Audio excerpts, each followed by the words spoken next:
예, 5주차 강의를 시작하도록 하겠습니다. 제가 지금 이 5주차 강의를 녹화하는 시점은 3주차의 이제 주말이 가까워오는 시점이고요. 따라서 4주차 때 녹화를 했던 내용들은 그 전에 다 녹화를 한 내용들입니다. 그래서 지금 그러니까 5주차 강의를 녹화하는 시점에서 제가 지금 보니까 학교 측에서 또 공문이 내려와서 온라인 비대면 강의를 7주까지 연장을 하는 그런 내용을 받아보게 되었습니다. 참 안타깝지만 어쩔 수 없고요. 지난번에도 말씀드렸지만 그나마 이 R 프로그래밍 강의는 우리가 비대면 강의를 했을 때에도 그렇게 그 대면 강의에 비해서 어떤 강의의 질이나 효과가 그렇게 떨어지지 않을 수 있는 그런 과목들에 해당하기 때문에 여러분들이 제 동영상 강의를 켜 놓으시고 이렇게 중간중간 멈추시면서 여러분 컴퓨터에서 R 프로그램, 그러니까 R 스튜디오를 실행시키셔 가지고 한 줄 한 줄 이렇게 강의를 들으면서 따라해 보시면 그 대면 강의가 시작됐을 때에도 큰 어려움 없이 그 외에 다른 강의들을 따라오실 수 있을 거라고 생각이 듭니다. 자, 지난 시간까지 우리가 루프하고 펑션에 대한 이야기를 살펴봤고요. 루프에서는 주로 for 루프에 대해서 제가 집중적으로 말씀을 드렸고, 펑션 같은 경우에는 우리가 반복적으로 사용하는 코드들에 대해서 함수의 형태로 만들어서 우리가 그 코드를 짧고 간결하게 작성할 수 있다. 그 다음에 그 루프하고 또 펑션을 함께 섞어서 뭔가를 해볼 수 있는 그런 예제를 제가 또 들어서 설명도 드린 바가 있습니다. 그래서 오늘부터는 조금 내용을 바꿔서 우리가 이 그래프를 그리는 방법, 베이직 그래핑에 대해서 우리가 좀 알아보도록 하겠습니다. 이 데이터로 우리가 사용할 거는 여러 가지가 있는데 처음에 이제 간단하게 이 베이스 그래픽스에 대해서 설명을 드리는 부분들은 이렇게 empty cars라고 하는 데이터셋을 가지고 작업을 하도록 하겠습니다. 이거는 어디서 따로 불러오거나 하실 필요가 없고요. 이 베이스 패키지들에 포함이 되어 있는 데이터셋이기 때문에 이렇게 데이터라고 하는 명령어를 사용하셔서 불러오시면 이 empty cars라고 하는 데이터셋을 여러분들이 사용하실 수가 있습니다. 데이터 프레임이고요. 당연히 여러분들이 이거를 확인해 보시면 따라서 자, 데이터 프레임이라고 하는 클래스로 확인이 되고 그리고 우리가 이게 어떤 데이터인지를 살펴보기 위해서 데이터 길 수 있기 때문에 이거를 창을 좀 조절을 해서 제가 empty cars에 대해서 head라는 명령을 실행해 보겠습니다. 자, 아시겠지만 이거를 컨트롤 엔터 하시면 이렇게 첫 6번째 줄까지의 데이터들이 표시가 되고요. 여기 보시면 이렇게 각 열별로 이름들, 열의 이름들, 그렇죠? 컬럼의 이름들이 표시가 되는 걸 볼 수가 있고 여기에는 아무런 이름이 없죠. 그 이유는 지금 empty cars 같은 경우에는 1, 2, 3, 4, 5, 6, 7, 8 뭐 이렇게 돼 있는 게 아니라 이 자동차들의 브랜드 네임, 브랜드 명이 또는 모델명이 이렇게 줄의 이름으로 행의 이름으로 설정이 되어 있는 것을 볼 수가 있습니다. 잠깐 복습을 해보면 우리가 names라고 하는 함수를 써서 데이터 프레임에다가 적용을 하면 우리가 각 컬럼의 이름들을 이렇게 불러올 수 있는 것을 볼 수가 있었고요. 이거는 사실 callNames라고 하는 함수를 써도 마찬가지였다는 것을 아마 기억하실 수 있을 겁니다. 그 다음에 row names라고 하는 게 있는데 이거를 사용하시면 아까 얘기한 대로 row의 이름들을 우리가 불러올 수가 있어요. 자동차의 모델명들이죠. 여담이지만 이 마즈다라고 하는 차는 제가 미국에서 유학을 할 때 탔던 차고요. 여기 있는 이 마즈다 RX4라든지 뭐 RX4 웨그 같은 경우에는 제가 탔던 차보다 훨씬 크고 좋은 차입니다. 저는 마즈다 프로리제라고 하는 차를 탔고요. 중고로 5,000불 주고 산 차인데 미국에서 유학하는 동안 아주 잘 타고 다녔습니다. 제가 개인적으로 타고 싶은 어떤 드림카도 사실은 마즈다에서 나오는 차인데 이게 흔히 말하는 경량 로드스터 스포츠카입니다. 미국에 나중에 다시 갈 일이 있으면 3만 불밖에 안 하기 때문에 사서 오고 싶은 그런 마음이 있는데 국내에 수입되는 거는 이제 6천만 원짜리라 어떻게 감히 사지를 못합니다. 자, 아무튼 제가 좋아하는 차는 마즈다였습니다. 이 데이터를 지금 보시면 다시 한번 볼까요? 헤드에서 이렇게 보시면 여러 개의 칼럼이 있는데 다 자동차의 그 브랜드별로 이렇게 각각 자동차들의 특징들, 이 마일 퍼 갤런 MPG라는 거는 연비를 얘기하는 거고요. 우리는 이제 리터당 몇 킬로를 가냐를 얘기하지만 미국에서는 1갤런당 1갤런이 3리터가 좀 넘을 겁니다. 4리터 가까이 되는 양인데 1갤런당 몇 마일을 가느냐? 1마일은 대충 한 1.6km 정도 되니까 이 정도 되면은 한 33km 정도 되는 거리입니다. 그리고 이거는 실린더의 개수, 이거 디스플레이스먼트라는 값이고 홀스파워, 마력이죠. 그다음에 뭐 이거는 웨이트, 무게가 얼마냐. 그다음에 뭐 이게 그 오토매틱이냐 아니냐, 기어가 몇 개냐, 카부레터가 몇 개냐, 뭐 이런 것들을 지금 나타내는 그런 데이터들이 들어와 있습니다. 그래서 우리가 관심이 있는 거는 뭐냐면 바로 이 연비하고 다른 값들의 어떤 상관관계라든지 이런 데 관심이 있어요. 어떤 관계를 갖고 있는지. 근데 그거를 우리가 어떤 계산을 하기 전에 그 실제로 상관관계를 표현하는 어떤 수치값들을 계산하기 전에 우리가 각 값들의 어떤 그 상관관계가 있을지 없을지를 그림이라든지 그래프 형태로 추정을 해보는 것들이 가능합니다. 그래서 모든 걸 다 계산하기 전에 그런 식으로 우리가 그래프를 통해서 흔히 말하는 exploratory analysis라고 해서 탐색적 분석 과정을 거칠 수가 있는데 그러는 과정에 그래프라든지 이 도표라든지 이런 것들이 굉장히 도움이 되겠죠. 오늘 그래서 그런 그래프들을 간단하게 그려보는 방법에 대해서 아래에서 기본 패키지를 사용해서 그래프를 그리는 방법을 좀 말씀을 드릴 거고 뒤에 가게 되면 우리가 ggplot이라고 해서 이 기본적인 어떤 명령어들을 이용해서 베이스 패키지에 포함되어 있는 명령어를 이용해서 그래프를 그리는 것보다 훨씬 더 예쁘고 그럴듯한 그래프를 그리는 방법에 대해서도 이야기를 할 거고요.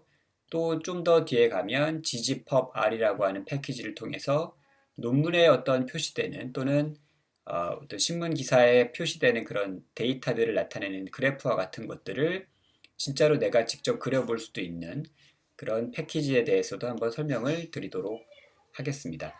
자, 그런데 지금 일단 여기서 우리가 베이스 패키지를 가지고 그려보려고 하는 대상은 아까도 말씀드렸지만 그 연비, MPG 값하고 다른 어떤 값들과의 관계입니다. 그래서 저는 개인적으로는 홀스파워를 한번 골라보도록 하겠습니다. HP. 그래서 HP하고 MPG 사이의 관계를 한번 그래프를 통해서 살펴보는 그런 것들을 한번 시도를 일단 해보도록 하겠습니다. 자, 아주 간단한데요. 일단은 그래프를 그리는 것 중에 우리가 관심이 있는 게 일단 삼포도라고 하면 우리가 간단하게는 이렇게 플랫이라는 함수를 사용해서 우리가 그런 삼포도들을 한번 그려볼 수가 있습니다. 그래서 여기 보시면 알겠지만 바로 이렇게 x값하고 y값으로 쓸 걸 달라고 합니다. 그래서 여기에 empty cars에 있는 자, 컬럼을 우리가 셀렉션 할 때는 이렇게 달러 사인을 쓴다고 했었고요. 우리가 관심 있는 거는 지금 MPG하고 홀스파워인데 홀스파워를 X축에 놓도록 하고요. 그리고 empty cars에 있는 MPG 값을 Y축 값으로 놔서 그래프를 그리도록 하겠습니다. 사실 일단 기본적인 건 이게 답니다. 한번 직접 그려보죠. 컨트롤 엔터 하면 이렇게 그래프가 그려집니다. 뭐 일단은 그려지네 하는 거를 이제 볼 수가 있는데 이렇게 자세히 보시면 야 이거 뭐 좀 마음에 안 드는데 이런 생각이 들 겁니다. 여러 가지 개선할 점들이 눈에 보입니다. 첫 번째로는 여기 있는 X축, Y축의 어떤 그 레이블이 지금 보시면 알겠지만 그냥 이 empty cars 달러 HP 이런 식으로 직접 되어 있어요. 여기 있는 이 입력한 값이 그대로 나오는 걸 볼 수가 있고요. 그래서 이거를 좀 바꿔줄 수 있으면 좋겠다는 생각이 들고 그 다음에 여기에도 무슨 메인 제목이 있어도 좋을 것 같다는 생각이 듭니다. 그리고 또 한 가지가 여기에 이렇게 빈 어떤 이 동그라미가 점으로 표시가 되어 있는데 이것들을 조금 좀 더 예쁜 모양, 다른 색깔로 그렸으면 좋겠다라고 하는 생각이 자연스럽게 좀 들게 됩니다. 그러면 그래프가 좀 개선될 것 같은 느낌이 들지 않습니까? 자, 그래서 여기 보시면 이것들을 우리가 하나씩 하나씩 개선해 나갈 텐데요. 여기에 콤마를 찍고 제가 말씀 안 드린 부분이 하나 있는데 여기에는 이렇게 x는 그다음에 y는 이라고 해도 되고요. 아니면 이렇게 이런 것들을 전혀 설정을 안 해주셔도 상관없습니다. 어쨌든 r은 똑똑하기 때문에 처음에 오는 게 x, 뒤에 오는 게 y 값이라 생각하고요. 그 외에는 이제 다른 옵션이라고 생각하게 됩니다. 자, 우선 레이블을 한번 바꿔보겠습니다. 여기에 사용하는 argument는 xlab이라고 하는 게 있고요. 여기에다가 따옴표를 하시고 뭐 이렇게 2개짜리를 하셔도 상관없습니다. 전혀 문제 없어요. 뭘 하든.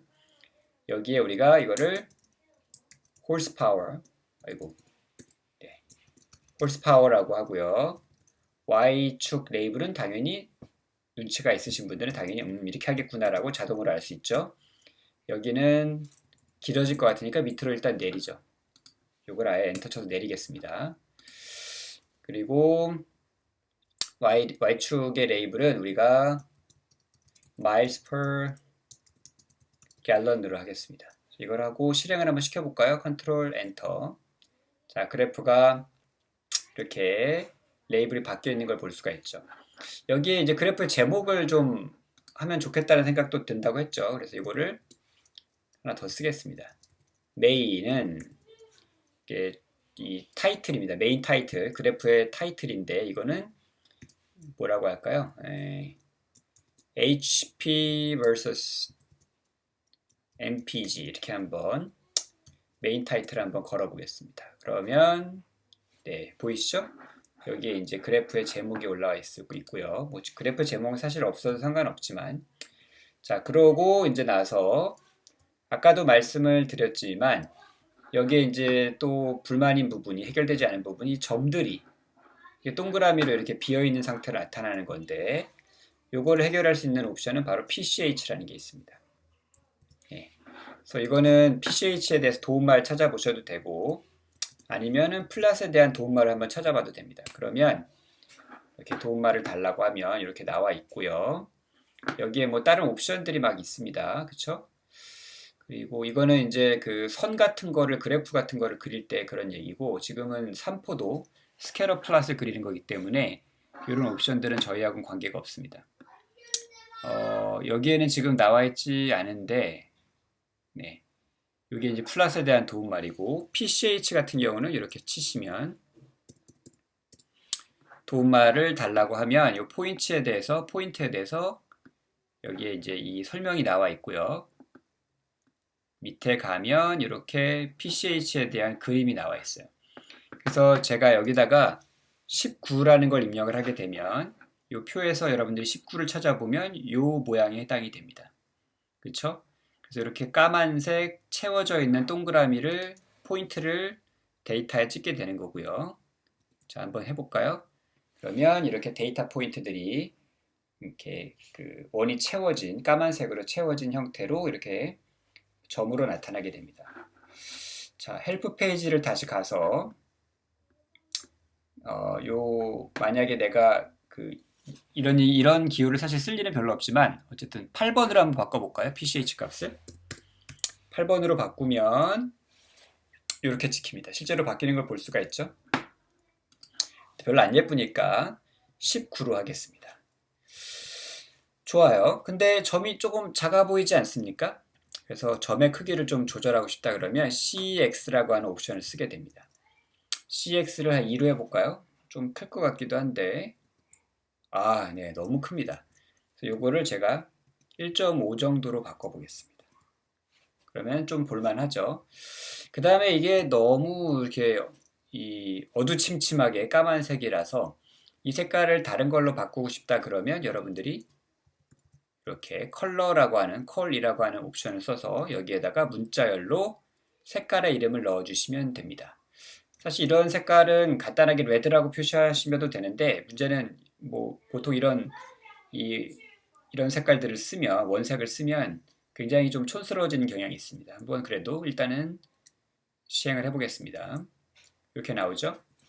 그래서 여러분들이 만약에 나는 파란색을 원한다 그러면 블루로 하셔도 되고요. 하시다 보면 쓸 수 있는 색깔들이 아주 많지는 않습니다. 어쨌든 이렇게 찍을 수가 있고요. 저는 스틸 블루라고 하는 색을 한번 써보겠습니다. 네. 제가 개인적으로는 일단은 마음에 들어서 이렇게 유지를 하도록 하죠. 그래서 중요한 거는 이 컬러라고 하는 옵션을 통해서 여기에다가 우리가 색깔을 지정해 주면 그 색깔을 갖는 점이 PCH라는 옵션에 의해 정해진 형태로 나타나게 되고 그 점들의 사이즈는 CX라고 하는 옵션으로 설정할 수 있다는 겁니다. 자, 이해가 가시죠? 됐습니까? 그래서 아까 우리가 처음에 봤었던 것보다는 훨씬 좀 더 그럴듯한 형태의 그래프가 나오는 걸 볼 수가 있고요. 더 중요한 거는 이렇게 만든 그래프를 여러분들이 여기 클립보드로 카피를 해서 파워포인트나 이런 데 바로 붙일 수가 있어요. 자, 이렇게 나오죠? 그러면은 이거를 카피 플롯 하셔서 만약에 플롯의 사이즈를 조절하고 싶으시면 여기서 그 넓이하고 높이를 조절하시면 되고요. 이거는 레이셔를 조절하겠다는 뜻인데 뭐 표시를 하셔도 되고 안 하셔도 되고 상관없습니다. 여러분들 원하시는 대로 한번 해보시면 되고요. 그 다음에 이거를 카피 플롯을 하시면 플롯이 카피가 된 상태가 되고 저 같은 경우에는 만약에 내가 이거를 파워포인트에다 붙이겠다 그러면 여러분들도 컴퓨터에서 파워포인트를 여신 후에 자 이렇게 여신 후에 여기에다가 그래프를 붙여 넣으시면 되는 겁니다. 그러면 깔끔하게 우리가 만든 그래프를 이렇게 써서 파워포인트 자료로도 활용할 수가 있게 되는 것이죠. 자, 그런데 자 여기 보시면 여기 한 가지 또 아쉬운 점이 뭐가 있냐면 이렇게 지금 50부터 뭐 300인지 350까지 x축 값이 이렇게 설정이 되어 있고요. y축 값은 이제 10부터 얼마인가요? 35 정도까지인가요? 이렇게 설정이 되어 있어서 여기 양옆에 끝에 위아래로도 그렇고 이렇게 바짝 붙어 있는 점들이 있습니다. 그래서 이런 것들을 좀 여유 있게 플라팅을 하고 싶다 그러시면 우리가 이때 쓸 수 있는 옵션이 뭐냐면 xlim이라고 하는 옵션이 있어요. 이거는 뭐냐면 x의 리밋이라는 게 뭐죠? 한계, 경계 이런 뜻이기 때문에 x축 경계라고 하는 겁니다. 그래서 두 개의 값을 줘야 돼요. 시작하고 끝. 그래서 C, 우리가 concatenation이라고 해서 많이 봤던 거죠. 두 개의 값을 벡터로 주는 겁니다. 그래서 이 경우에 x축은 제가 볼 때는 0부터 시작해도 될 것 같은데 너무 많긴 하지만 0부터 하죠 뭐. 0부터 해서 400까지를 한번 설정을 하고요. 콤마하고 여기에 이제 y축의 경계값은 y 네 그렇죠. 눈치가 있으시면 lim으로 설정할 수가 있습니다. 그래서 y축의 경계값은 0부터 하죠. 0부터 시작해서 35까지는 돼 있으니까 40까지 잡아 보겠습니다. 자, 그러고 나서 이 코드를 전체를 다시 실행을 시키면 자, 이렇게 데이터 포인트가 안쪽으로 안정적으로 이렇게 플라팅이 되고 여기까지 이렇게 경계값들이 표시가 되는 것을 볼 수가 있습니다. 그래서 그럴듯하죠. 이제 더 완벽하면은 요거를 가져다가 여러분들이 역시 카피트 클립보드 하시든지 아니면 여기 보시는 것처럼 이미지나 아니면은 파워포인트의 형태로 여러분들이 원하는 폴더에 다른 이름으로 저장하기가 가능합니다. 한번 직접 여러분들이 원하는 또는 설정된 폴더에 저장하는 일들을 한번 해보시기를 권장해 드립니다. 자, 이렇게 했고요. 그 다음에 우리가 뭘 해보고 싶냐면 네, 기본적인 히스토그램 그리기라고 하는 게 있는 걸 한번 해보도록 하겠습니다. 이거는 뭐 그 데이터를 하나 좀 만들어야 되는데요. 여기 나온 걸 그대로 한번 따라서 해보도록 하겠습니다. 자, 이제부터는 히스토그램입니다. 여기까지는 여기는 지금 뭐였냐면 스케일러 플롯 이게 이제 3포드라는 거고요.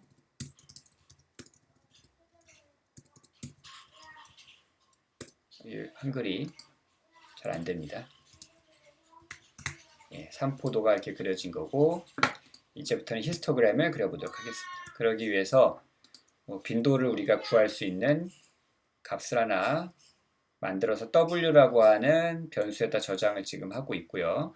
지금 W에는 1000개의 숫자가 저장되어 있는데, 여러분들이 많이 보았던 그런 익숙한 명령어일 겁니다. rnom 해서 정규 분포, 노멀 디스트리뷰션을부터 랜덤하게 1000개의 숫자를 뽑아오는 건데, 그 1000개의 숫자들을 뽑아오는 정규 분포는 평균값이 0이고 스탠다드 디비에이션, 즉 표준 편차가 2인 녀석이다 라고 알려주는 겁니다. 그렇죠? 평균값은 0에 있는데 다소 이제 표준 편차가 큰 그런 분포가 되겠습니다. 이거에 대해서 우리가 히스토그램을 그린다고 하면 아주 프로그램상에서 아주 간단합니다. 뭘 할 수 있냐면 hist라고 하는 함수를 쓰면 사실은 끝나요.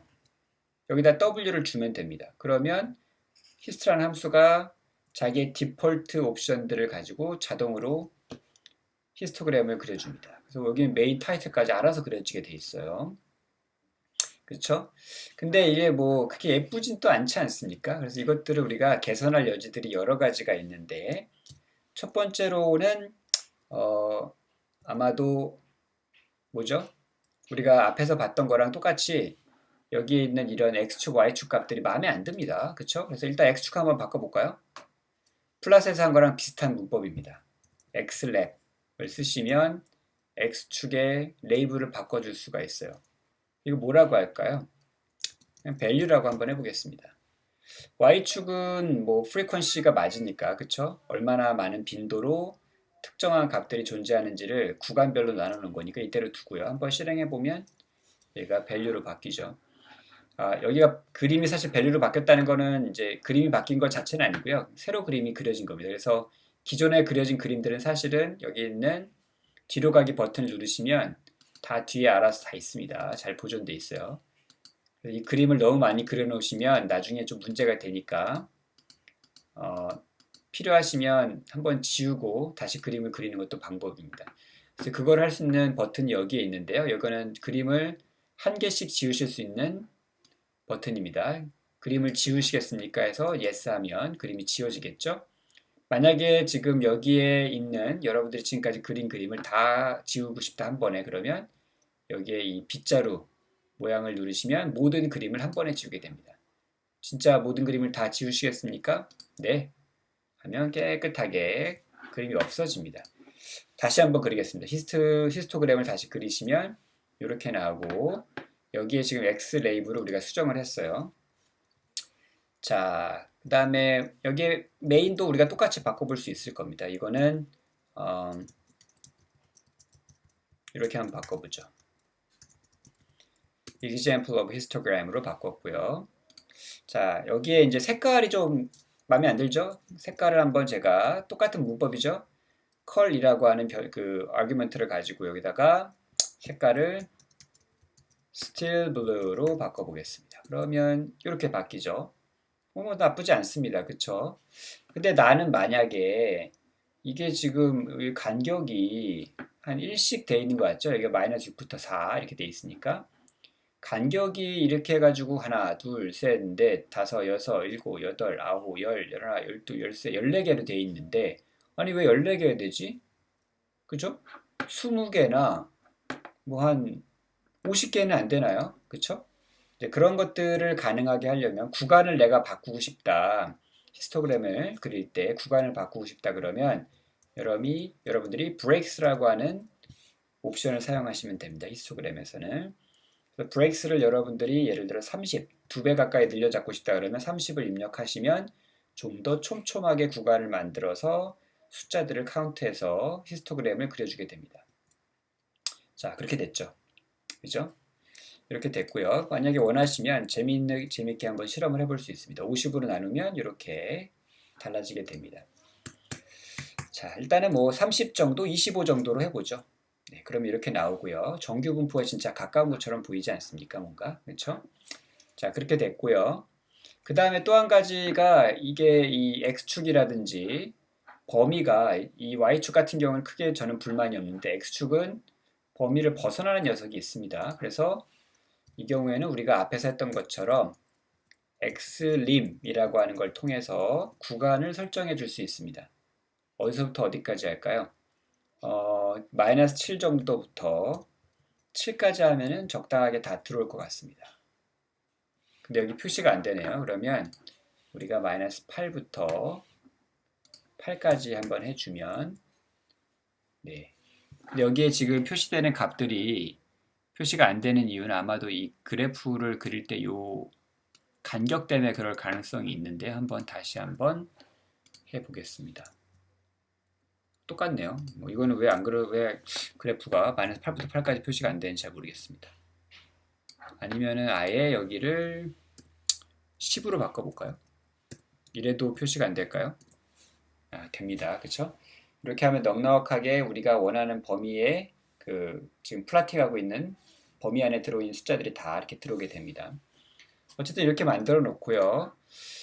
y-값도 만약에 조정하고 싶으시면 ylim이라고 하는 옵션을 통해서 여기 있는 y-값의 범위를 여러분들이 직접 조절할 수 있겠죠. 이 숫자는 굉장히 쉽게 늘릴 수 있으니까 한 10,000개 해보고요. 10,000개 하면 진짜 아마 우리가 굉장히 진짜 정규 분포에 가까운 어떤 값들을 얻게 될 겁니다. 그렇죠? 숫자가 많아지면 좀 더 그럴듯하게 나오고, 이런 경우에는 그 간격을 좀 더 많이 만들 수 있습니다. 구간을 50개로 늘려보면 50개로 늘려서 100개 될까요? 100개를 해보면 좀 더 촘촘하게 이렇게 정규 분포에 가까운 어떤 분포 형태를 볼 수가 있어요. 근데 이제 우리가 이렇게 촘촘해진 경우에는 전체 모양을 잘 보기 위해서 여기 있는 까만색 경계들을 없애볼 수도 있습니다. 그러면 좀 더 우리가 그럴듯한 형태의 히스토그램이나 아니면 분포표를 작성할 수가 있는데, 이때 이 경계를 나타내는 보더라고 하는 옵션을 사용해서 이거를 보더를 안 주겠다라고 해서 NA 값을 할당을 하면, 자, 어떻게 됩니까? 이렇게 전체적인 윤곽선만 잡아서 볼 수 있는 형태로 우리가 히스토그램을 예쁘게 그려볼 수가 있습니다. 어때요? 그럴듯하죠? 그래서 이렇게 하시면 이런 옵션들을 통해서 우리가 히스토그램을 그려볼 수가 있고, 역시 이것도 마찬가지로 여러분들이 바깥으로 클립보드에 복사하거나 아니면 파일 형태로 저장해서 파워포인트나 여러분들의 발표 자료에 붙여 넣음으로써 여러분들이 분석한 데이터를 이렇게 보여줄 수 있는 그런 자료들을 준비하실 수 있게 됩니다.